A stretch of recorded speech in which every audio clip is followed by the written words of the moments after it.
শীতে গোসল ফরজ হলে কোমর পর্যন্ত ধৌত করে ফরজ নামাজ আদায় করা যাবে কি? আর কত আইটেম আছে।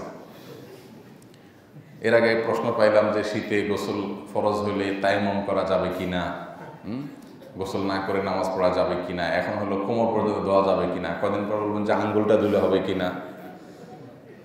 এর মানে আল্লাহর জন্য স্যাক্রিফাইস করতে আমরা রাজি না। আমাদের কষ্ট হয়, কষ্ট হওয়া তার স্বাভাবিক।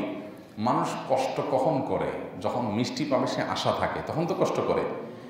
আমার গোসল ফরজ হয়েছে, কোনো শীত, বাসায় গিজার নাই অথবা গরম পানির ব্যবস্থা নাই, ঠান্ডা পানি দিয়ে গোসল করতে হবে, হিম ঠান্ডা পড়তেছে, আমি কষ্টটা করব কেন?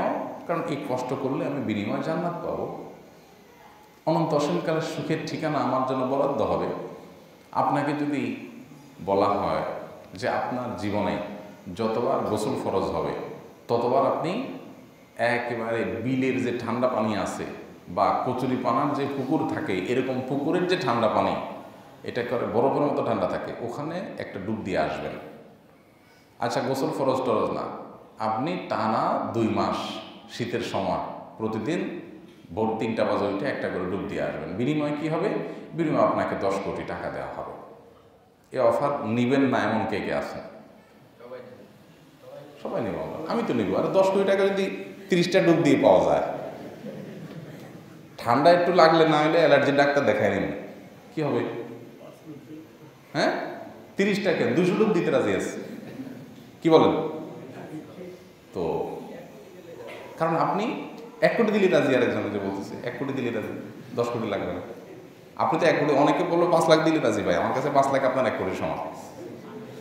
তো এইটা যদি আপনি বুঝেন, আল্লাহর কাছে জান্নাত আশা করতেছেন, এই দুনিয়ার 10 দুনিয়ার সমান মিনিমাম জান্নাত, সেটা আশা করতেছেন।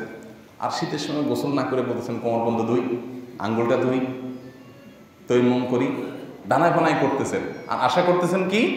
জান্নাত। কোন মুখে জান্নাত চাইবেন? আপনি স্যাক্রিফাইস করবেন, তারপর তো জান্নাত চাবেন। এই জন্য ভাই, আল্লাহর আদেশ নিষেধগুলো মানতে আমাদের সে মানসিকতা থাকা উচিত। এই কোমর পর্যন্ত ধুইলে হবে না, পুরো শরীর ধুইতে হবে। হ্যাঁ, আপনি যদি এত অসুস্থ হন যে পানি ব্যবহার করলে আপনি মারা যেতে পারেন, তাইলে আপনি তেমন করতে পারেন। কিন্তু ওই লেভেলের রোগী হাজারে, লাখে, কোটিতে আপনার 2-4 জন পাওয়া যায়।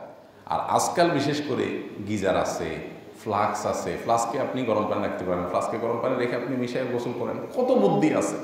আর সবচেয়ে বড় কথা হলো, গোসল করলে আপনি মরে যাবেন এরকম ঠান্ডা আমাদের দেশে অন্তত নাই। ওই সাজেক টাজেকে কখনো কখনো হয়, নর্মাল আমাদের দেশে নাই। কোনো কোনো দেশে এরকম আছে, সেখানে আবার গিজারের ব্যবস্থা আছে। আস-সুন্নাহ ফাউন্ডেশন, উম্মার স্বার্থে, সুন্নাহর সাথে।